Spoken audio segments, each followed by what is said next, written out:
This is video history from the J. Bay Jacobs Library for the History of Obstetrics and Gynecology in America. It's a fine, warm spring afternoon in the year 2002.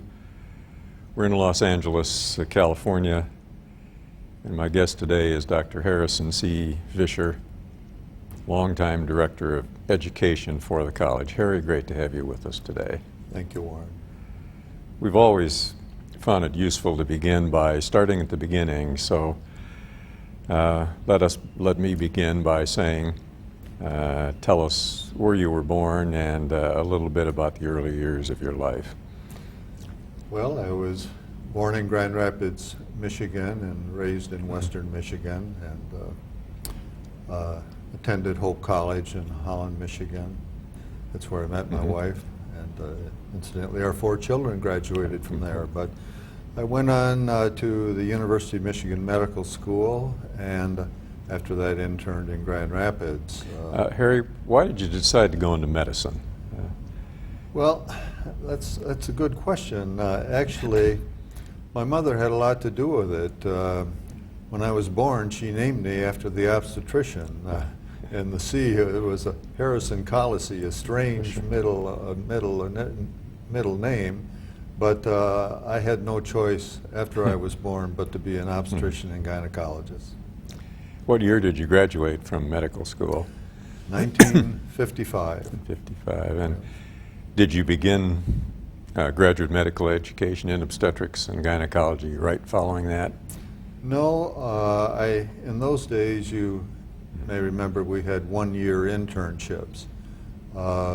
And after my 1-year internship, I went into the Army Medical Corps and actually practiced 2 years as an obstetrician and gynecologist before I went into residency. In the Army? In the Army. Where were you stationed then? Basically in Stuttgart, Germany at 5th General Hospital. And that was a wonderful experience for me. And you returned from the Army then and learned more formal obstetrics and gynecology. Yes, in 1958, I believe it was, I was a resident at Northwestern University at Passavant Hospital. And your chief was? And one of my strongest role models was Dr. John I. Brewer. Just a wonderful role model. Actually, in this series, we have a tape of Dr. Brewer history, and at least as he neared the end of his career. You were how long then at Northwestern? I was there 3 years, and you know, I just had a wonderful education there, and because it was a relatively small program and I had a lot of prior experience, I did have the opportunity to do some special things that I thought were unique, to almost take a sabbatical for a couple of months and visit Harvard and the schools in New York and Philadelphia. And that was also a very nice experience for me. I was quite interested in academic medicine, and Dr. Brewer wanted me to join him, and later on my brother and I.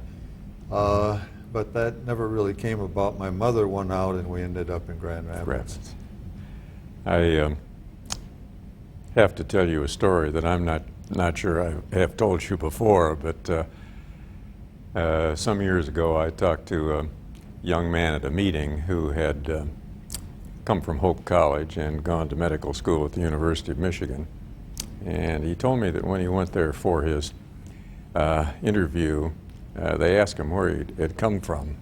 And he said, from Hope College. He said, if you came from Hope College, we don't have to spend a lot of time interviewing you. We once got 2 brothers from there who were some of the finest medical students this school has ever seen. I don't have a lot of questions to ask you, so I guess you were remembered. Well, thank you. But we did have a good experience at the University of Michigan, yeah. And in the course of the residency, where was your obstetric experience? At Passavant Hospital, Passavant. yes. At that time, Wesley and Passavant and Evanston were all part of the Northwestern system, but they were all quite separate, not near as integrated as they were later on. And did you then head back to Western Michigan to practice obstetrics and gynecology? Yes, and always with having in mind that my brother would join me when he finished paying back a little time to the Navy. And I started in 1961, and he joined me in '63. And you were in Grand Rapids? In Grand Rapids, right. Yep. Did you have a particular hospital affiliation there? Well, I mostly saw my patients at Blodgett Hospital, but in 1965, Bob and I did start a residency program incorporating both St. Mary's and Blodgett Hospital, and so we spent a lot of time there also. Did you have a connection with either of the medical schools, that is Michigan or Michigan State? Initially, we did some things with the University of Michigan, but then when the medical school was started in Lansing, Michigan State, we became a lot more integrated with their program, and we were all clinical professors and did a lot of teaching of OBGYN residents from other programs as well. Did you have medical students then come to you in Grand Rapids? Yes, right. I think about 1/6 of the medical students, or maybe a few more from Michigan State, were always in Grand Rapids. You know, I think that any of those of us from Michigan knew about the reputation of Blodgett Hospital and why Michigan State had students out there. How did your career go forward then? This was 1965. That's about 37 years ago now. To my surprise, actually, I was named to the Residency Review Committee in the late 60s. I couldn't believe it. So I had that experience, and then I was chairman of the department for, I don't know, at least three years. They rotated department chairman in community hospitals in those days. And then following Residency Review Committee, I had the opportunity to go to be a member of CREOG, the Council on Resident Education in Obstetrics and Gynecology. And while there, I also became chairman of the CITROG committee, which did develop the in-training examination. Those are kind of the experiences that I had nationally that I think led me to the opportunity to come to the college. Well, yours was certainly a name pretty well known in residency education by the time we got into the 1970s anyway. And how did you happen to come to the college, although I remember the time well? Yes, well, that was, we're a little bit ambivalent about that story. I think it was July 7, 1979. We were at a CREOG council meeting in Rancho Santa Fe, California. Right. And you were called out by a phone call, and you found out that Wayne Johnson, who was to be the new director of education, lost his life in a plane accident that he was driving when he came into Chicago to look for a home. So, I remember the day well. You and I had some conversation, and I don't know, but I expressed an interest in the possibility, and that's how it really got started, that I came to the college. And of course the college then was located in Chicago. Yes, I was, I think I was 14 months in Chicago before we had the move to Washington, which was a big decision on the part of the college. Actually, there are two board meetings that I remember particularly after I received the news that I would be given the opportunity to be director of education. I think the 15th of October, I went to the board meeting in December. They in those days they were at the Drake Hotel. Right. And I remember Harold Kamenetsky making a proposal on the move about recommending the move to Washington. And the board voted that day to make the move. And that was just a wonderful opportunity for me to be there listening in. That's one board meeting that I won't forget, and there's one more I will not forget either.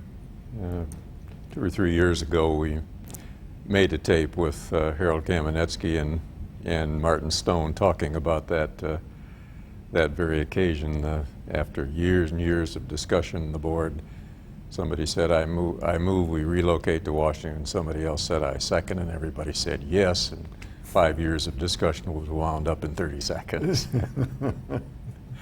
So naturally, we wanted you to come to Washington with us, as you did. How did things develop in your division of education moving on into the 80s? Well, you know, so I gave some thought to what I would like to do, and based, I believe, mostly on my experience as being chairman of the CITROG committee and working with the National Board of Medical Examiners, it occurred to me that one of the first things I would like to try to accomplish would be the development of a self-assessment program based on that experience. So I discussed that with Luther Talbot, who was at the time chairman of the Learning Resources Commission, and he thought it was a good idea. So we established an advisory committee, myself and Mort Stenshafer and Bill Drogmiller. And we reviewed 19 other specialty programs, self-assessment programs, and we put together Prologue. Incidentally, I had a contest on naming Prologue, and Steve Gabby was the winner, personal review of learning in obstetrics and gynecology, and we thought that was pretty good. Now the college actually had been thinking about some kind of a program, but we made one strategic decision that really enabled it to be successful, and that was rather than to try to cover the whole curriculum in one sweep, which meant that by the time you printed anything it was out of date, we decided to break it into 5 segments with a new segment each year. And that was a huge decision which enabled the whole thing to come off. Otherwise it would have been too difficult. That of course was one important step forward. What are some of the other things that we remember the Division of Education did? Well, our technical bulletins was always a highlight, I thought, for me. And then we split that committee into an OB technical bulletin committee and a GYN. That more or less developed our baseline of education. Our focus was always to educate to excellence.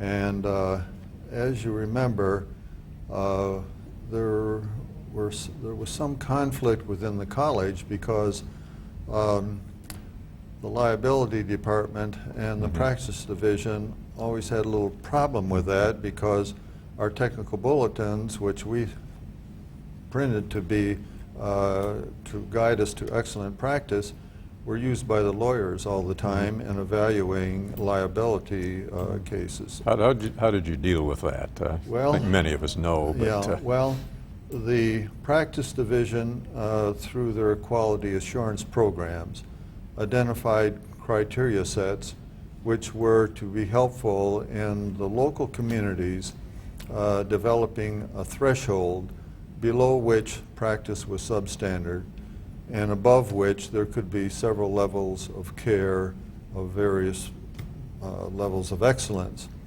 But I'm not sure that everybody felt the solution was permanent, but that was our philosophy on that issue. And I think I still think that was a good decision. It certainly in many times over the years the colleges had to disclaim the fact that something that was said in the purposes of education didn't mean that it was setting a standard that had to be followed by everyone. Right. On all our technical bulletins and other publications, we said we acknowledge that the level of care in the locality could be different based on social economic availability of technology and those kinds of issues. And of course that's, that's very realistic. Over the years, certainly something that had more ups than downs, but some of its ups and downs were postgraduate courses. You want to comment on that? Yes, we had a postgraduate course committee, and we put anywhere from 12 to, I think, one time over 30 postgraduate courses, but then we kind of backed off. We always, and you in particular, had some question about the value of postgraduate courses, and I think with respect to continuing medical education, if in its pure form, I think that's very appropriate. But they were popular. There's another side to it. Yeah. There's another side to it. They were popular, but they did convey new knowledge, and particularly if they were focused on skill, they were very popular. The physicians like to always learn about new procedures probably for some obvious reasons. And say it's probably not many of them were held in Kansas City or Shreveport, Louisiana. They seem to be in Florida and pleasant places like that. Yes, and the Virgin Islands and nice places. Where you could learn just as well as anywhere. Harry, how long did you continue as Director of Education? Just a few months short of 15 years, and it was just a wonderful experience for me. It was the most rewarding part of my professional lifetime, and I will always be grateful to the college for the opportunity. It was rewarding to the college in reverse. Thank you. You were a twin. Yes. And I think you were the older twin, were you not? By 20 minutes, By yes. 20 minutes. What about your brother?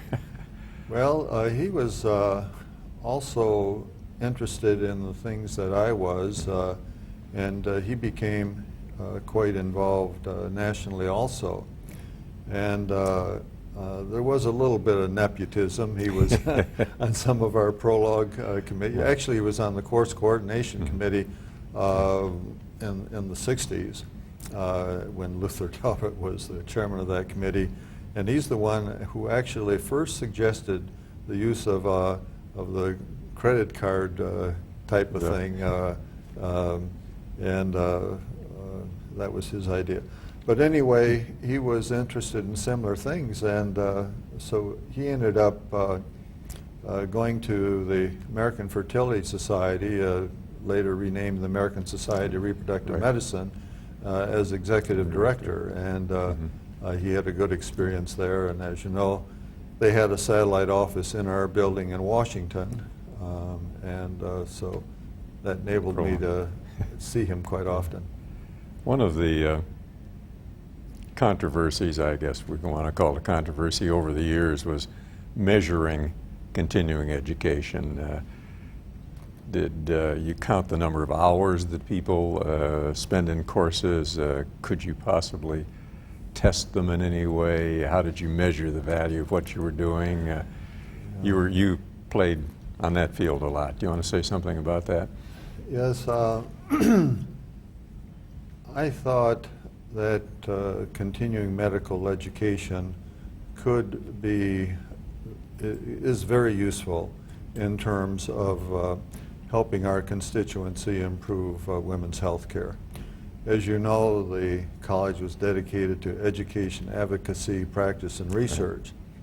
And practice was probably our major activity. Of course, I'm biased, but others have admitted that also. But postgraduate courses, however, we didn't think really were the best way to convey continuing medical education. And I personally thought rather than just purvey or convey rather new knowledge or new technology, we also had a focus on changing behavior of practicing physicians. And that's a lot more complex, obviously, than just conveying new knowledge and technology. And but if you do focus on that, continuing medical education, in my experience, is much more successful. But that requires that the person, well, that continuing medical education start locally, where you have a local peer group, whether it be a hospital department or whatever, or a medical society or a group of practicing obstetricians and gynecologists, in some way establishes need in terms of where they could make improvements. And that has to be the first step. Then they have to establish these needs and establish specific learning objectives. Then they can use the expertise of the college, whether it's visiting lecturers, whether it's our technical bulletins or whatever, to speak to the issue and apply that locally. And then continuing medical education, I really know can be successful. And then it has to be multifaceted also. It just reading in general journal articles is not going to accomplish that much, or just one single method. But if you combined expertise, and if you use, you know, in every community there are educational oriented people who the community looks up to, and those can be very helpful.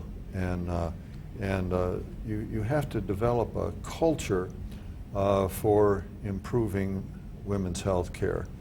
And if you can do that, then continuing medical education, I feel, definitely can bring about good changes.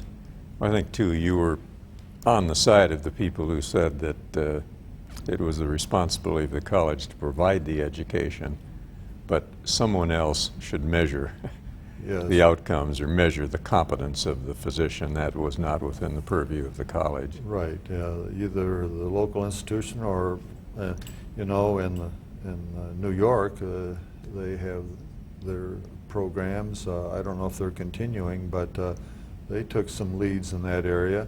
There was some very successful educational programs in Maine also, where they use these concepts and were able to show changes in behavior.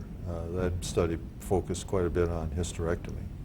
Now we have I guess a reasonably clear-cut division between the college providing education and perhaps measuring the effect of the education, but not the competence of the physician.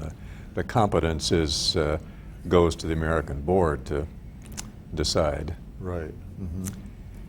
But also when you think of the delivery of women's health care, it's actually complicated. I like to think of three spheres.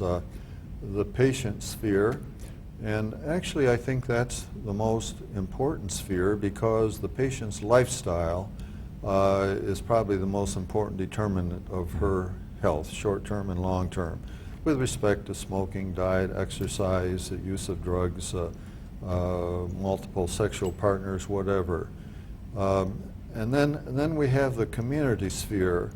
Now, we don't deal with the community sphere from the educational division, but the local hospital or healthcare institution, the third-party payers, the social economic status of the community, the availability of the new technologies, all this plays a part also. And then and then there's the physician sphere. And we focus on the physician and the patient, the physician often bears the brunt of the responsibility and often is criticized the most in these three spheres of influence. But it takes all to accomplish a good delivery of women's health care.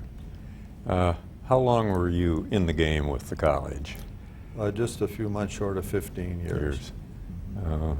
A very notable contribution. What's happened since the time you retired? Well, I moved back to Holland, and I'm enjoying my retirement. I involved quite a bit with activities at Hope College, where, as I said, I met my wife, and 4 kids are there, and a lot of my friends are returning to Holland in their retirement, and we have a retired professional group at the college and participate in quite a few various courses, most having to do with morals and medicine or something of that nature. I've been quite involved with my church, and I'm very active. Play a lot of tennis. Start the day by playing tennis, and end it probably too. At least 5 days a week, and that keeps me in shape. Your contributions were certainly legion. I think we all remember that, and continuing education is the college's business. The continuing education is the chief business of the college, in fact, and you certainly were a major contributor to that. Harry, we thank you for all that you've done. Well, thank you, Warren. I just want to thank you. You know, we had a wonderful career together at the college. As I said before, it was the best years of my life from a professional standpoint. And I look back on them with a lot of wonderful feelings and happiness. Well, and we all remember you. Thank you, Warren.